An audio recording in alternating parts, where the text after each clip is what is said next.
IAS institute నిర్వహిస్తున్న all India scholarship exam pass అవ్వండి. 2 years ఫీజులో 50% మాత్రమే పే చేయండి. AP deputy CM Pawan Kalyan గురించి నాని చేసిన కామెంట్స్ తెగ వైరల్ అవుతున్నాయి.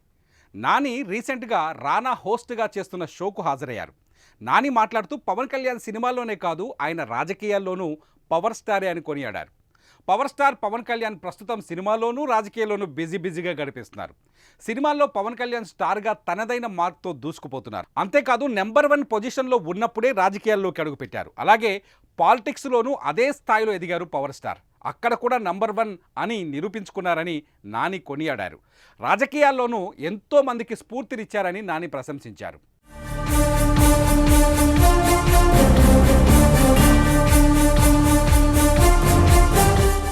నాని కామెంట్స్పై రానా స్పందిస్తూ పవన్ కళ్యాణ్ చాలా కష్టపడి ఈ స్థాయికి వచ్చారు. ఆయనతో భీమ్లా నాయక్ సినిమాలో కలిసి నటించాను, అది నా లక్గా భావిస్తాను అన్నారు రానా. ఆయన నిజంగానే సూపర్ స్టార్ అని రానా కొనియాడారు. ఇక పవన్ లైనప్ చేసిన సినిమాల్లో హరిహర వీరమల్లు, ఉస్తాద్ భగత్ సింగ్, ఓజీ ఉన్నాయి. వీటిలో ఏ సినిమా ముందు విడుదలవుతుందా అని ప్రేక్షకులు, పవన్ అభిమానులు ఈగర్గా ఎదురు చూస్తున్నారు.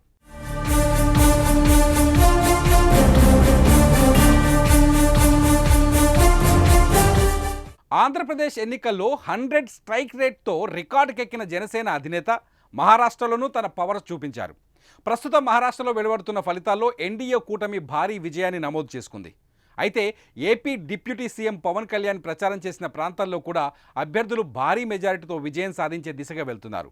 ప్రస్తుతం పూణే కంటోన్మెంట్ సునీల్ కాంబ్లే, బల్లార్పూర్ సుధీర్ ముంగంటివార్, షోలాపూర్ దేవేంద్ర ఖోటే, ఖస్బా హేమంత్ నారాయణ్ వారి ప్రధాన ప్రత్యర్థుల కంటే ముందు స్థానాల్లో ఉన్నారు. దీంతో పవన్ ప్రచారం చేసిన ప్రాంతాల్లో అభ్యర్థులు గెలుస్తున్నారని ఆయన అభిమానులు తెలుగు రాష్ట్రాల్లో సంబరాలు చేసుకుంటున్నారు.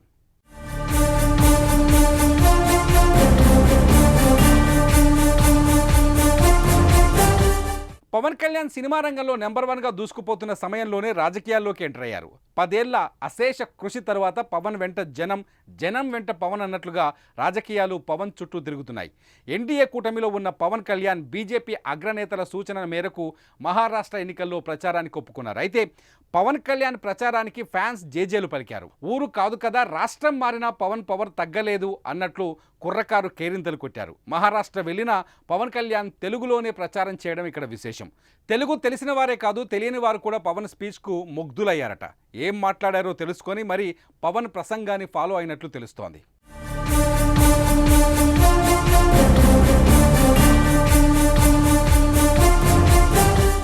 సనాతన ధర్మ పరిరక్షణ కోసం పవన్ కళ్యాణ్ చేసిన పోరాటం దేశవ్యాప్తంగా చర్చనీయాంశమైంది. ముఖ్యంగా తిరుమల లడ్డూ కల్తీ వ్యవహారం బయటకు వచ్చినప్పుడు పవన్ ఆవేదన అందరినీ కదిలించింది. కల్తీపై ప్రాయశ్చిత్తంగా బెజవాడ దుర్గ గుడిలో మెట్లను పవన్ స్వయంగా కడిగారు. ఇవన్నీ పవన్ గురించి చర్చించేలా చేశాయి. ఈ క్రమంలోనే మహారాష్ట్రలో పవన్ ప్రచారంతో లెక్కలు మారాయని నిపుణులు చర్చించుకుంటున్నారు. తెలుగు రాష్ట్రాల్లోనే కాకుండా మరాఠా గడ్డపై కూడా పవన్ చరిష్మా దద్దరిల్లిపోతుంది. అందుకే పవన్ను పవర్ స్టార్ అంటారని ఫ్యాన్స్, జన సైనికులు నినదిస్తున్నారు.